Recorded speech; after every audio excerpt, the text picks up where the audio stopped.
Yeah. for sure. Yeah. Hell yeah.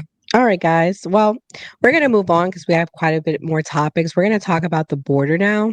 I was going to talk about TikTok, but that's been done. We're going to move on past that. Let's talk about this border and let's see what Trump has promised regarding the border. The sun sets tomorrow evening.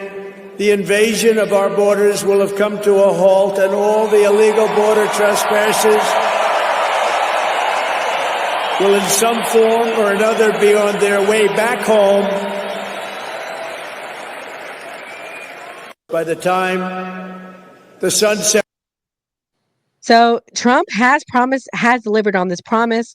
The border crossing app has been shut down. Also, there are clips online of the border. I'm having an issue getting onto X, but I had them on there where it shows that they are sitting at the border. What do we think about this mandate regarding the border? I'm going to start with you, Gray, because you are the Democrat on the line. Are you optimistic about Trump cleaning up the border? Are you fearful like some Democrats? Shout out to Sabby Sabs. I was on her panel this evening. That's why we had to start the show a little late. And a lot of Democrats are very fearful. They feel that closing the border is not going to help our country. I would love to get your thoughts, Gray. Um, I've said this multiple times on here, and the unsaid thing is that these billionaires and these major corporations use illegal immigration. And so basically the what I would be scared of is the economic consequences where the price of goods is going to go up because now we have to pay American wages to these jobs that we were paying low wages to. Also, I think that I saw Trump say you can arrest illegals in churches, and I forgot what the other places that you could arrest people. I think Hmm. giving law enforcement extra power with ICE could possibly cause more chaos. Am I directly scared that this is going to affect me directly? Not necessarily with police or ICE enforcement, but I am more worried about the economic consequences of getting rid of a cheap labor force. Mm. 85, what's your thoughts on the border? Again, I don't think that I think that the people that came in within the last 4 years under the administration, the previous administration, I think those are the people that they're going to go after. Those people are documented. They actually got income from the government. Um, those people are basically the ones that's on the list. And I guess there was some people that was on the list prior to that, but there's a lot of people who think there's historically illegals that's been here. And yeah, you're right, Gray. Even Donald Trump has immigrants that's been working for him, I'm sure, in his businesses. But to be honest with you, I don't think he's targeting those individuals. I believe he's targeting the ones that came in within the last 4 years.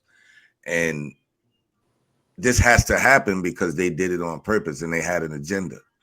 You have to understand it's not because he's doing it. Keep in mind, Barack Obama was the man deporting immigrants. He was the man, Order in and nobody chief. still ain't beat his record. You know what I'm saying? So we go on that Trump like he did it before, or he's been put in the position to do this, and the Democrats are the one that put him in the position. You know, he has to take the control of the car and drive the car now. He don't have a choice. You know what I mean? And it's unfortunate, but it's just like when Barack took over. You know, they gave him the keys to the burning vehicle. Same thing. You know what I mean? And now he's got to get us out of all the stuff that you guys created. That's where we are. It's unfortunate, but you'll see. Vulgar. Uh, mhm. I'm all for it. It may hurt in the beginning, but I think America has been beta far too long, and there has to be a show of strength somewhere. We've been giving to everybody, letting everybody in, just handing them money, while the people that are here, we're paying higher prices for everything. I'm not saying that all crime, I think, is probably a minority, but there's been a contribution to crime from this. So I'm all for it. And like I said, in the short term, I think what Gray was saying, it could cause an issue as far as wages. But if Trump does what he's supposed to do, and then we get our boy Vance the next election, and we keep that going, I think that's going to be a positive impact, because we forget about competition. And that's the thing, when you just let everybody in, it dilutes, the competition, and it makes things harder. Like, things are finite. America's finite. It's not an infinite size country, and the infrastructure isn't infinite. So just letting everybody in, I believe that's been a lot of pressure on the system. So I think in the long run, it's going to relieve pressure on the system, and companies will figure out how to pay people. We should be paying Americans anyway first, right? True. Mia, did you want to comment on this?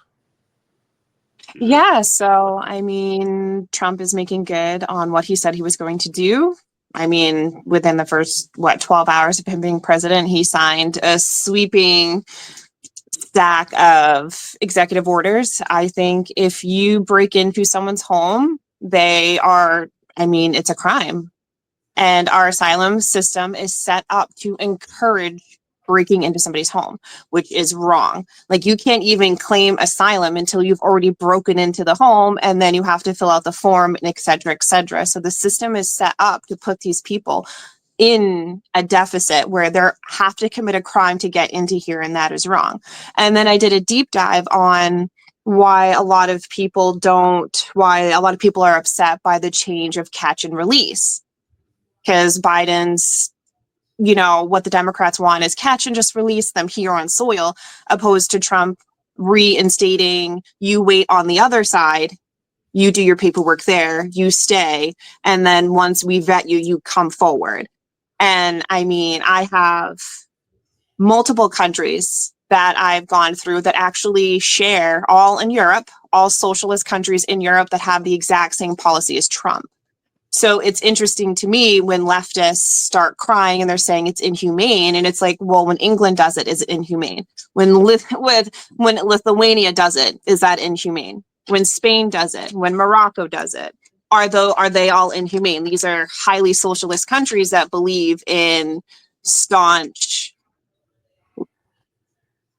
immigration, and you wait on the other side, and then we vet you, and then you come forward. So it's just very interesting to see how when Donald Trump does it, it's terrible. But when Spain, Ireland, Scotland, England, Australia, Lithuania, Bulgaria, Hungary, and all of these other countries do this, it's okay.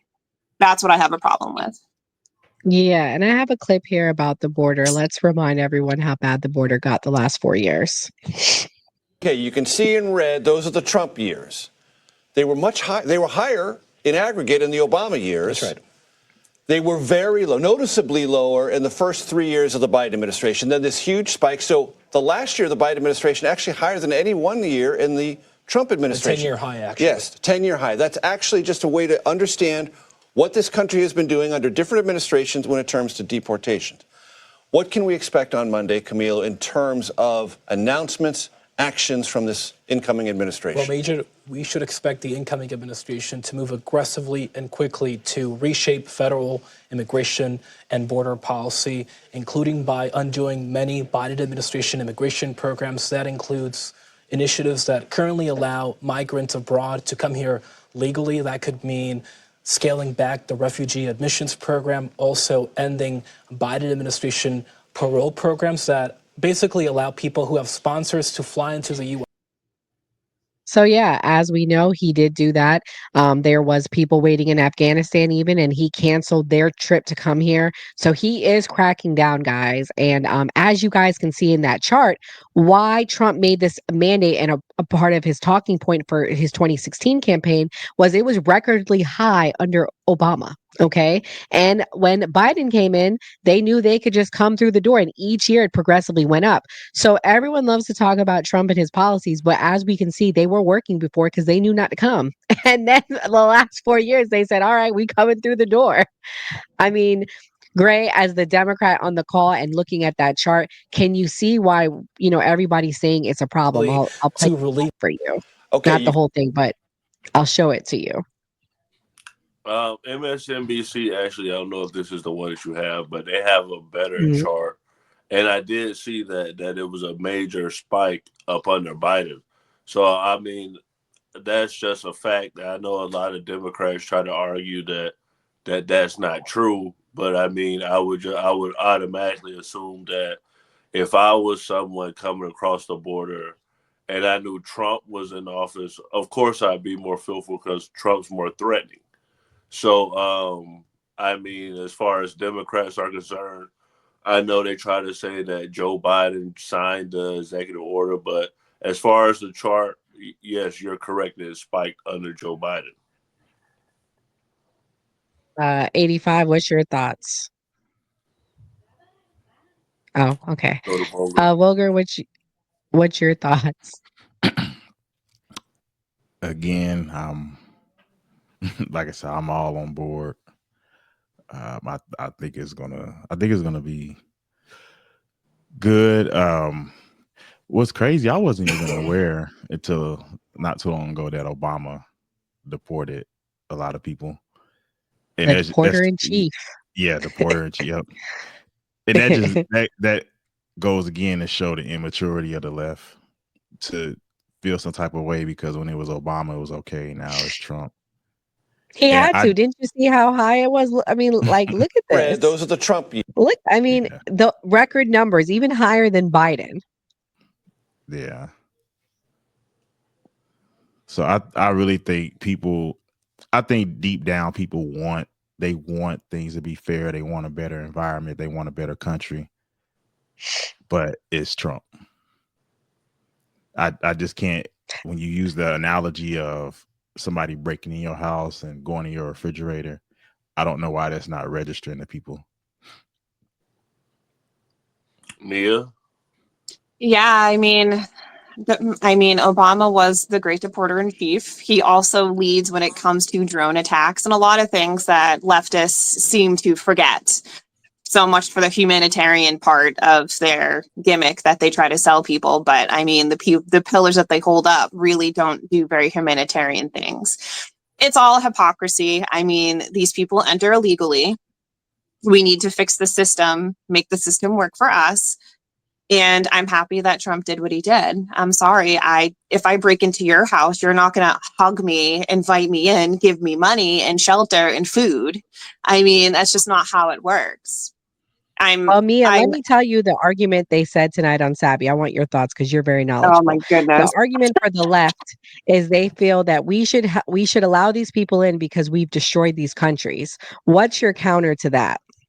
So my counter would be that indeed we're not going to pretend, and I don't know, I'm so used to TikTok, so I'm not sure, like YouTube obviously has more freedom, but the CIA, NSA, they do go into these countries and they do destabilize, but there has to be greed and nasty people there. You can't plant that seed without it already existing there. Somebody has to take the bribe. So is it really our fault if we go in and we offer somebody something and they take the poison fruit? Whose fault is it? Is it us or is it them? My argument would be it's them. You can have the strength to say no. I'm sorry, but just because their country's destabilized doesn't mean it's our responsibility. And most of this happened before half of us were even old enough to vote or to have a say in who our elected officials were. And I don't believe in I should pay for the sins of my father. That's not my fault. And no offense, but these people didn't have to leave. They could stay and fight. This is America. We had to fight all sorts of people for this land.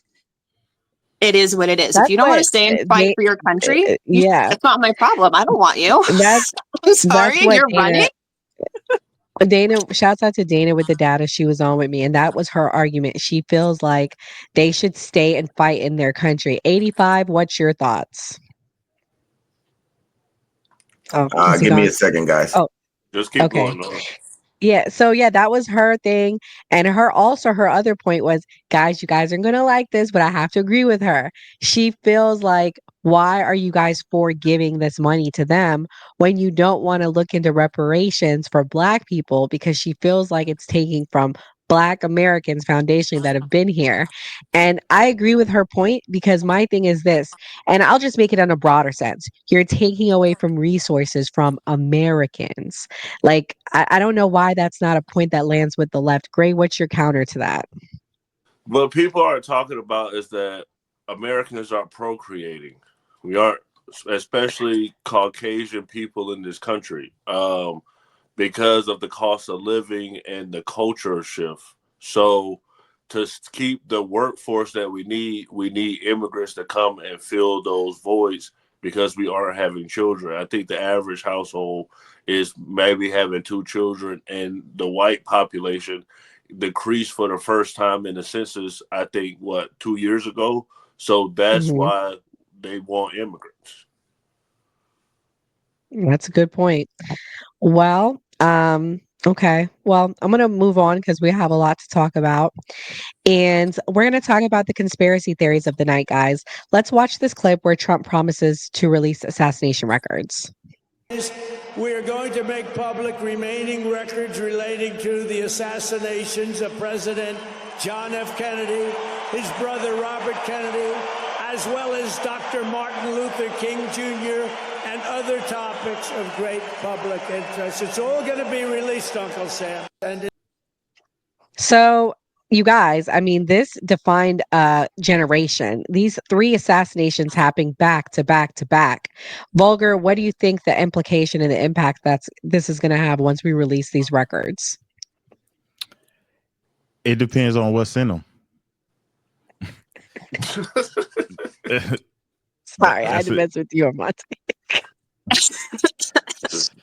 It really depends on what's in the records. If it shows that the government had a lot to do with this, I think it's, however we have some type of revolt or revolution to get the government back right, I think it may compel the public, to start standing up to the government more than we have been. I think it's gonna cause some lawsuits depending on what comes out. Trump is always unpredictable, so he probably like, oh, y'all want to come for me? I'm about to put out all this business that I know because y'all came after me. Now I'm gonna make y'all look bad. So I think the families will probably get paid, and if the government has something to do with it, they deserve to be compensated in a civil court of law. I think with Trump, we're gonna see probably an unprecedented amount of classified information being declassified.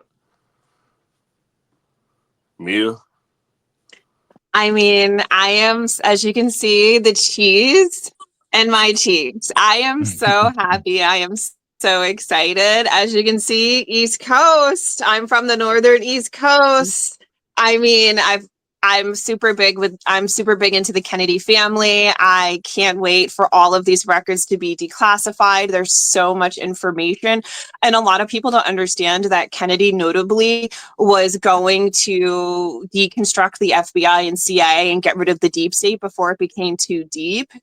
And he was going to do that. That was one of his campaign promises. That was what he said on national television. He was going to get rid of J. Edgar Hoover building. He was going to deconstruct all of that because he saw how deep-seated the deep state was. J. Edgar Hoover was one of the most corrupt people in American history that most people don't even know who he is. That man was crazy. And the dossiers he had on people is insane. And like the illegal things they were doing at the FBI at the time would blow your mind. There's multiple documentaries, multiple whistleblowers on this. And it is just interesting that Kennedy says he's going to get rid of the FBI and the CIA and the deep state, and then he ends up dead. And then his attorney general brother, who also takes up the mantle and is running on the same premise, ends up dead as well. And then MLK ends up dead.